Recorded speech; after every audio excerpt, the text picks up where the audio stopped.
This episode has been brought to you by CompleteNutra.com, whole family nutrition. Welcome to the Healthy and Family Show. Each episode features interviews with doctors, experts, and real moms, revealing their secrets on how to keep you and your whole family holistically healthy. Your host is David A. Stone, award-winning movie producer, Amazon best-selling author, certified moringa grower, and founder of CompleteNutra.com, whole family nutrition, which is committed to providing the highest quality, science-backed, non-GMO, all-natural nutritional supplements to keep your whole family healthy.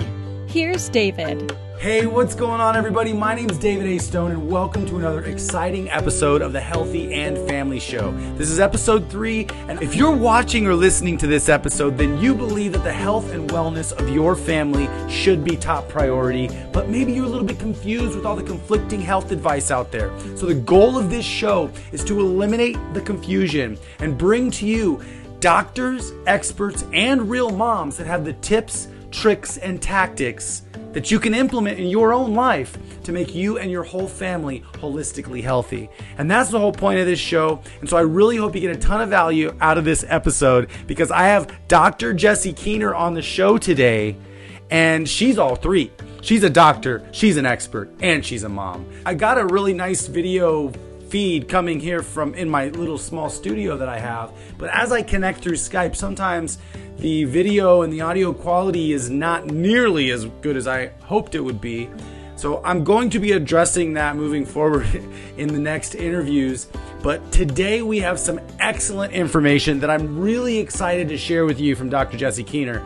And this is how to stay physically healthy. We're going to be talking about her keys to longevity, and we're going to talk a little bit about the nutrachallenge and what we should be doing every single day, and how we should think about taking supplements, getting daily exercise, and breathing. It's a very important piece of the picture. And what cortisol does, and how you need to have some passions in your path in order for us to really want to get healthy. So we got to find a why and a reason to get healthy. That's a really important piece of the picture. So I'm very excited to introduce Dr. Jessie for this episode today. Take it easy on the video quality on this one. Really just listen to what Dr. Jessie has to say, because she is really saying some crucially important things. I got goosebumps quite a few times during this interview with her. So I really hope you get a ton of value and benefit out of this interview. And yes, this is the third episode on the Healthy and Family Show, aired on the Goldstone Network. So I really hope this is all benefiting you guys. Please comment below this video right now, because I'm airing this live, so I'm going to see all your comments. So comment below this video during the episode so we can actually have a discussion. Today we're going to be talking about your physical health and some of Dr. Jessie's keys to longevity. And Dr. Jessie is going to tell you some simple daily activities that you can do, some simple things that you can do every single day and build into habits that's going to keep you and your whole family more holistically healthy. All right, so I'm really excited to introduce to you Dr. Jessie Keener. Hey, thanks, Jessie, for being on the show again for me. Yeah, it's my pleasure, Dave. It's so much fun when we get together. It really is. So today we're actually going to be talking specifically, let's really focus in on physical health and some simple daily activities that people can take away and start doing just to increase their longevity, and maybe kind of start dialing into what are your, if you have any keys to longevity. Oh, definitely. I have many keys to longevity. So yeah, I think that's really let's start from a sort of a bigger picture, and then we can work into specifics. Men had a 23-hour work week, and women had a 24-hour work week. Men walked an average 25 miles every week, no matter what. That was an average. Little sprinting here and there, probably. Women walked an average of 18 miles per week. Again, some sprinting, running for your point. So that tells us a lot right there. That's how we evolved. That's the basic backdrop that's going to sustain life. Now, in today's world, we've got a lot of challenges because, number one, we have a very different environment. We have a ton of pollution, and we'll talk about some of the ways we can defend against that and protect against that down the road. We have pollution on every level, from electrical pollution and radio wave pollution to air pollution, water pollution. But still, in today's world, what we found is that people that have more balance tend to have more health. So what does that really mean? So let's back up to this backdrop of the Homo sapiens lifestyle, and we realize, wow, okay, 100% of their work life was integrated into their exercise. In other words, they didn't exercise for no reason, Dave. Oh, they yeah. exercised because they had to carry the water jugs to the river, scoop up the water, carry it back to their little cave or hut. You had to get out on the grounds and look for the wildlife and hunt. You had to get to the berries. So everything was integrated. Does that make sense? Yeah, they weren't just going to the gym and looking at themselves in the mirror. They were actually working. Right, because if you wanted to live, you were going to be walking those 25 miles, and you were going to be hunting during that time. So that's really the key here, is we have to start thinking differently, because what our society has done, and we could look at it as a giant experiment that we need to learn from, is we've separated all these things out. You go to a workplace where, for most people, you're going to sit around, maybe on a headset answering calls at a call center, maybe on the phone or on a Skype call with a client, but there's going to be a lot of sedentary living. That's to get the money. See how separate this gets, so that we can then go to the store and buy the food. Now, one thing I love pointing out right about here is the early Homo sapiens hunting-gathering folks had a lot of free time. If you maxed out your week at 23 hours of work, well, what were you doing with the rest of that time? There was no TV. So that's why things got invented. That's why progress was made, because you could lie there for hours watching the clouds and thinking about how that cloud reminded you of the one that got away on your hunt, and all of a sudden an idea might drop in. Oh, there's a different way you could behave. So we had tons of free time. We were grounded in nature, which helped our brains and our bodies stay well. So fast forward to today, we have a lot of television hours going down, which actually thwarts the brain's progress and development. And we have all our little modalities of life, instead of being completely and perfectly integrated, they're all separate. Wow. So it really does create for a lot of challenges. When you add the whole picture up, you can see why advanced countries like America, as an example, have some of the worst health, if not the worst health on the planet, right? Because we've gone to all these compartmentalized ways of being. And that is a perfect segue into even how our American Medical Association started, and how separate from what really was a value that whole movement was. So we fast forward to today. Now, here we are, 2020. You and I are talking in the middle of a global pandemic, actually. So here's what I've learned in the 40 years that I've been a student of health, someone who then got a degree and started championing and coaching people in health. So we have to keep the bodies moving. Bodies need rest, but bodies need movement. Bodies don't need to be sitting at desks for 12 hours a day, 8 hours a day. We have to keep moving. We have to have food that's clean, and that means really clean, because in today's world our food has been weaponized. And if you study, which I have, how certain pesticides and how, say, glyphosate reacts in our livers, failing to observe that whole phenomena, we're going to die very, very rapidly. So there's a whole lot to navigate, and that's why I'm really happy that you personally are taking on this realm, because as you're learning, it's so rich, there's so much to it, the rewards are phenomenal. And yet, the challenge really is, how do you make it work in today's life? And I love that you started this series with your mom's interview. If you have a good outlook mentally, a good outlook spiritually, when those disruptions occur, we can branch out and go, okay, well, I can't do this exercise, but I can do visualization. I can do meditation. I can do other things. So that we have to supplement, and we have to have access to clean foods, which usually does mean things like learning how to grow your own sprouts, learning how to grow some herbs on your front porch or on your window box. Do you have to become an urban farmer? No. But you're probably going to be better off if you have a few tricks of your home gardening and your own home herbs. You have to have, a variety. So for me, I eat a lot of the same base foods, but I incorporate a lot of different herbs and seasonings to make it taste different and feel different. And the other thing about health that I think is really obvious, but nobody wants to say it, so I'm going to be that little kid who says the emperor is buck naked.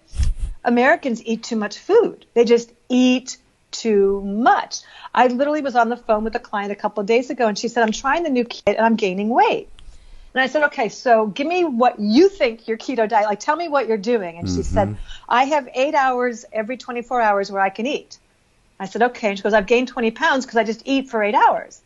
I stop and I clean up the dishes and I go back to my computer and then I go, I'm hungry and I can eat during these 8 hours. I said, that's not how we do this. No, you need to have probably 2 meals in those 8 hours. So Americans need to literally be a little hungry. There's some incredible white paper that show that after about the age of 25, why? Because as we evolved as Homo sapiens in those hunting-gathering days, we reproduced younger. By 25, you were done whelping your puppies, so to speak. You were done with that. So there's some very clear signs that we're supposed to start eating a little less. And it's literally true that after the age of 50, every 10 pounds that you're overweight will shorten your lifespan by 10 years. So we know Americans are eating too much. So it's not just access to healthy food, because I've literally had to talk people off the cliff where they were eating all healthy food, but just eating too much of it. So we have to learn how to develop, portion control, how much is right for me. Someone who's training to be an Ironman competitor is going to need a completely different amount of protein than someone who's fairly sedentary and does light housework. Right. And so the good news is we have a lot of different ways that we can challenge ourselves to learn. I love experimentation. I think experimenting is really rewarding.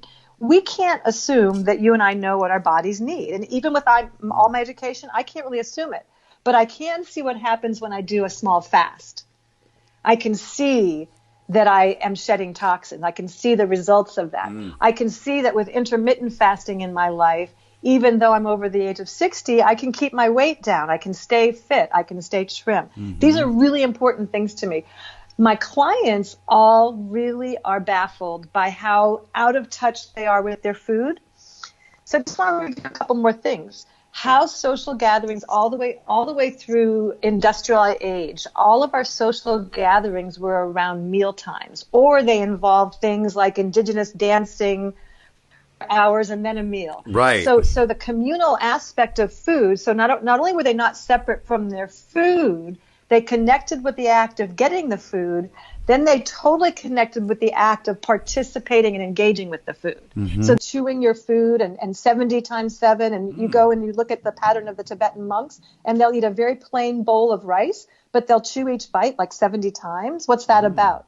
There is a real communication process that we in modern days are losing, which has to do with the act of chewing and how it stimulates these glands here to then stimulate another gland called our pancreas to secrete digestive enzymes. So who we're being while we're eating, it turns out, really matters. If we have angry, fearful thoughts while we're eating, our body can't open up and process. If we're calm and relaxed and we chew a lot, we can actually get the best result from what we're eating. Yeah, it's really interesting. So that's a very simple thing, too. It's so just something simple. you have to just think about. But it's going to be a rehab. Yeah, it's going to be a process of rehabilitation. So one of my old, and I mean ancient mentors used to say, if you can get their digestion picked up a little bit, then it's like their brain clears out a little bit and they can actually look at what's on their plate or what volume's on their plate. But until you get them really digesting, it's almost like it's too much work. And that's what I've seen in our current times. People really feel either afraid to take on their health because there's so much information, disinformation. They just don't know what to do. They'd like to do something. They just don't know what. And then the other thing is, the minute they start, it's just all too much. 15 billion supplement. Well, what if you started with having your eating time be eating time? What if you started with making sure you chewed all your food and you just focused on drinking water the rest of the days throughout the day, not at mealtime? What if you just focused on becoming more conscious while you're eating to see how you Those are very simple things, but it's something that require a little bit of thought to bring them into habits. Yeah. Well, the giant con of this century is that we can sort of cheat Mother Nature and get away with it. Right. And GMOs. that's really, that's really the accurate way of describing it. So what we're all having to do is literally put an act of discipline on. It is very much an act of discipline. Dave, you and I are faced with way too many choices. Even if we just looked at what to eat, we could spend an entire day or two just looking at which diet, which plan, how to do it. Blah, blah, blah. No, that can't possibly be the answer then. So we have to go deeper and more fundamentally to look at the process. If I can tell a before and after based on what I'm eating, that's really intelligent. Yeah. So this is why I didn't include the actual food choices in the Nutrachallenge. I only included intermittent fasting in the Nutrachallenge, especially after we met. I just realized something super profound, but it's very foundational. Everybody's different. Nobody specifically needs the exact same diet. Everybody has some different requirements that they need. And so that's why I couldn't really recommend a specific diet, because you're right. It's too confusing trying to diet. But when we think about the word diet, the interesting point I want to make about the word diet is our diet is what we eat. What we eat is our diet. So technically, we're always on a diet. We're just, yes, you know what I mean? It's like we just are in this thing of, oh, we're dieting. We're diet, but that means we're doing something other than what we eat normally. But what we eat normally is our diet. So we got to we have to make that into something that benefits us. And here's the other thing, just to go a little bit quickly. We are made to forget that GMOs and glyphosate are in everything we're eating too. Because a lot of times people are trying to eat healthy, but they don't realize they're eating glyphosate when they eat anything that has any kind of wheat in it. And you're right, it changed into the staff of death, unfortunately. And it makes me so sad. But it's like the GMOs and the glyphosate are insidiously hidden in almost everything people eat. And that's the problem with it, is we have to be so vigilant because it's not even listed. And so when we're trying to eat healthy, we're still getting poison into our bodies unless we're extremely vigilant. And so we can't, because we're trained to forget. They put a nice brown, all natural looking package with like some leaves on the package and then say whole wheat. And we think, oh, that must be healthy. And so we are trying to be health conscious and still eating poison. And so I think it's just we're trained to forget. We're trained to not even think about it. And we have to think about it. Right. Yeah. And so we have to think about it. So it's a little bit weird because in a way it's like we're in a battle and the enemy is all around us, but we can be very discerning. So can we outsmart the enemy? And this is just for lack of better ways of languaging the conversation. I think so. Not that I like war at all. But sometimes we are fighting a battle. And I think this is one of them where, if your opponent thinks you're in a war, if your opponent thinks you're in a war, but you don't think you're in a war, you're still in a war. So you got to learn how to fight. You're still in a war and you're probably not going to last. Exactly. If your opponent thinks you're in a war, you got to learn how to fight. You got to learn how to fight or just perish, just ready to go. So that's kind of looking at it today, is that people that are willing to develop the discipline. So let's talk about this for just a second. In order to have discipline, you have to have a burning reason why. If there's no burning reason why, there won't be the discipline. Think of anything you've ever accomplished in your life that required discipline. You'll see the origin of that was you had a desire, such as, I want to learn how to ride a bike so I can be like Billy down the street. Okay, but you have to keep going after it over and over and over until you had a breakthrough and you were riding on your own. That was a form of discipline. So for me, it's so much not about what we're eating as much as it is knowing what foods are guaranteed poison. We really shouldn't even call those foods, and get those out of your house. So right now, the cortisol level of the whole world is going up in one sense. However, we have a choice to make right now.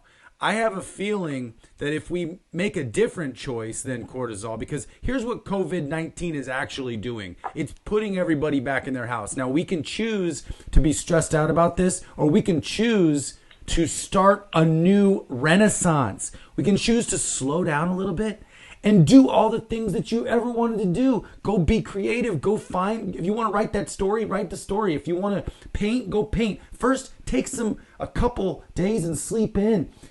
If we can allow this reset to help us find a new renaissance, I think that is exciting to me because, just like Shakespeare wrote one of his plays during the quarantine during the plague, I think we can do the same thing right now. We can choose to use this to find our creativity and reevaluate what's really important, because we've been running, acting like everything is important.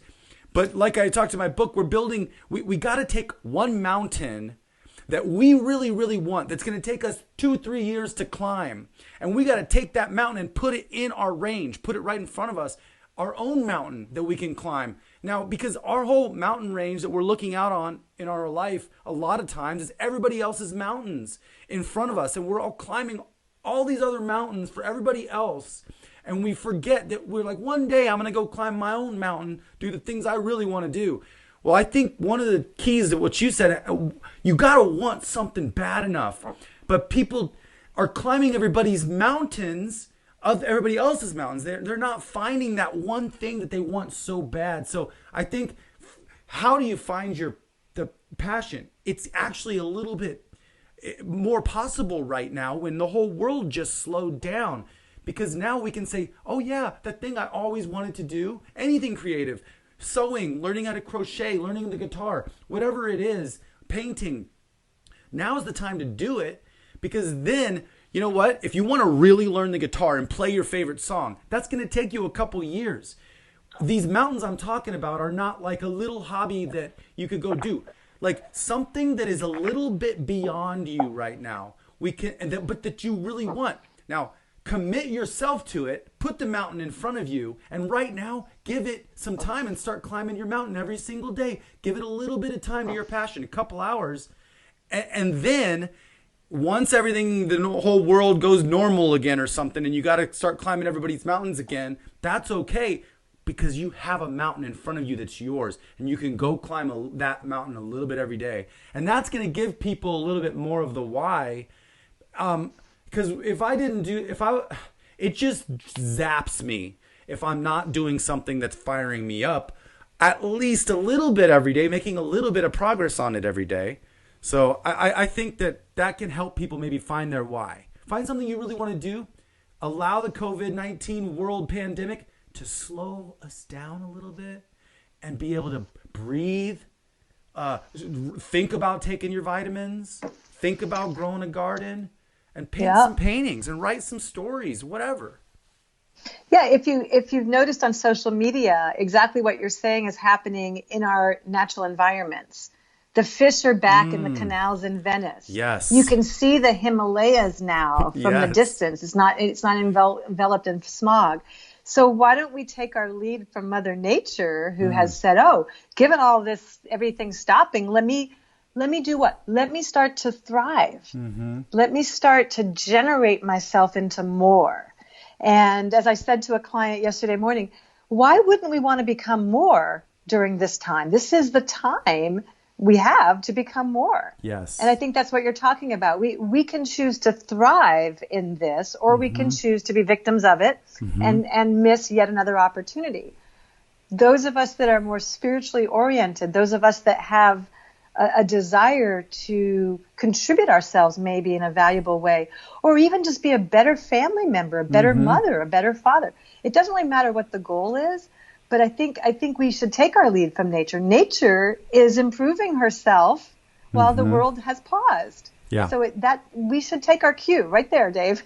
You know what's interesting too is like I have to like I'm reading this book, The 4-Hour Workweek by Tim Ferriss, and in it he says he stopped watching the news. Yeah, it's so good. He's like, I stopped. You got to. He's like, I find one friend who's so enveloped in the news, and I ask him once a week, okay, what happened? And then he gives me the highlights, and then I'm good. And I like that approach because shutting off the news allows us to be silent for a moment and maybe meditate. You might get a good idea if you're meditating. And that's actually why I like the nutrachallenge, because we always say like, I'm going to get in shape. I'm going to start running every day. And then you start running for 2 days and you wear yourself out and you get too sore and you can't run the third day, but then you get back into a rhythm and you don't keep it up. The nutrachallenge is literally walk. The 10,000 step thing, I actually feel that's more like a minimum now for me. But there was a couple days ago where I was all computer work and only got like 2,400 steps in. And I was like, I'm just going to go to bed and not try to go on my walk. But I'm like, it's okay. I take it easy on myself on those days. But I really try to get the 10,000. And if I do, I'm meditating. I'm thinking during my walks. Yeah. And the intermittent fasting, I've been doing it. It's April. I've been doing it this whole year. And I feel really great. I haven't eaten yet. It's about noon. I'm probably not going to eat till about 4. And I feel pretty good. I just eat for a couple hours. My body really likes it. I also did, like you said, we were talking about it a little bit on the last episode, I was there after, because I'm taking like 40 capsules in the morning. And I was kind of getting a little old. I was like, oh my gosh, I have to take all these capsules again. Oh my gosh. And so I actually kind of stopped for maybe about a week, and I'm back again, but I keep thinking building blocks. We got to think building blocks, because if we're not thinking building blocks, we have to make this stuff a habit, or else we're not going to do it. And so my body likes the things I've been doing. I'm feeling great. I'm getting stronger. I'm not losing any weight. I'm not losing any weight. In fact, I'm gaining a couple pounds here and there, but I think it's muscle. I'm just feeling great. I'm more kind of gauging everything that I'm doing off of feeling better, having more energy. I'm finding a new kind of daily routine. Anyways, I think it's just it's learning more about yourself and about how you operate optimally. And then I think the other key is the 3 kinds of ideas: good ideas, bad ideas, and golden ideas. We really want to make sure we're not only serving others, or we're not only serving ourselves. Both only serving others and only serving yourself can still be good ideas. They're never golden ideas. And a bad idea obviously is not serving anybody. But a golden idea is something that if you can actually start thinking about, how am I going to serve others with what I'm going to be doing? It's kind of like doing your physical job, which includes working out, includes your labor. If we can start building, what are we going to do based around how are we going to serve, it's going to change the whole structure of the game. That makes success perfectly fine. That makes succeeding big incredible. And that's why it gives you a little more passion for something, when you can stick through the hard parts and push through the walls, because yes, it's going to serve me, and yes, it's going to serve others. Yes, it's going to serve me, and yes, it's going to serve others. And it's got to do both, because it's not sustainable if it doesn't do both. I don't think the body will be healthy unless it's both. Yeah. So I've had a very distinct approach with that for a very long time. So the body is actually designed to be a communal instrument. Each body is designed to be a communal instrument. Think a band, think an orchestra. Yes. Every horn or flute, it's all a little different sounding, but they're all required to make that song. So the good news about what you said is we're already programmed and wired underneath it all for serving our community. That's how we evolved. That is actually why we survived. We developed relational skills. We developed cooperation skills. We developed all the skills. So my bold statement is a body will not stay well if its owner occupant isn't being of service to others. So big distinction here. We are not our bodies, and our bodies aren't us. We occupy our bodies, and our bodies host us. If I'm steering my body only towards what serves me, my body will not thrive. The body has its own agenda, which is to serve the other bodies on behalf of the community, and it's hardwired in. Yes. Or we would not be here today. That's a much deeper explanation. Absolutely. Yes. Yeah. So the good news for someone listening to this, it's kind of like, oh, it's exciting but scary because I don't know how to do what they're talking about, is actually you do. But it will take slowing down. Yes. It will take turning the TV off. It will take unplugging from the news. It will take moving your body maybe more than you're used to. It will take upgrading how you eat and what you eat so your digestion clears and your brain goes, oh, now I see. Mm-hmm. But the reality is we're all wired for it. So whether your contribution is a beautiful painting or whether your contribution is cooking for 100 people, it doesn't really matter. The body has that agenda, and it won't be satisfied until that agenda is fulfilled. Mm-hmm. Even if it's just serving one person, that's okay too. It's like, it doesn't have to be millions of people. It can be one or it can be 1,000. It doesn't. The body doesn't care. Yes. But the body is wired for that. So yes. I would actually say that if a body doesn't get that opportunity, it will start dying. It needs that. To thrive, it needs the opportunity. Bodies can't be well absent community. They can be lacking diseases and look okay, but they can't really be well. They can't really thrive absent community. And that's one other thing that I really feel strong about what you're creating here, Dave, is you're creating a community. Yes, it's virtual. No, we don't get the physical hug at the end, but it is a virtual community, and not yet. And we're that's required. So people need community. Yes, our workplaces are not community. Many families don't have that same communitarian approach to things. So to create a safe space for people to be and to fall down and pick themselves up and eat the weed and then not eat the weed. I mean, all the stuff that you've created as a sort of a holding place for this is really important. Mm-hmm. But I think if we just are looking at this for serving ourselves, we'll be disappointed with the outcome because the body guaranteed this part. Your body is guaranteed lined up to serve others. Yeah. And even like you said, even if it's just one other, even if it's just your child at that time in your life, or a lot of people think they're not doing much, but they volunteer once a week somewhere, or they write birthday cards by hand to all of their grandchildren. All of those things matter. Yeah. When I was only serving myself, when I was younger, I didn't really think a lot about the service to others aspect. I didn't think about that really at all when I was making a lot of money in real estate. But the funny thing was, when you are serving only yourself, it can go very financially well sometimes, and other people are patting you on the back and telling you how awesome you are and how great you're doing, and it feels really good. And so that gets a little bit addictive, but then at the top of something like that, which happened to me in real estate, it is so empty. Like, it's like, why am I even doing this? Like, I'm like people are telling me how awesome I am, but it's like, what do I really want? Why am I even doing this? And hopefully that question is really getting asked right now, because that's where people, we got to get to that question. Who am I?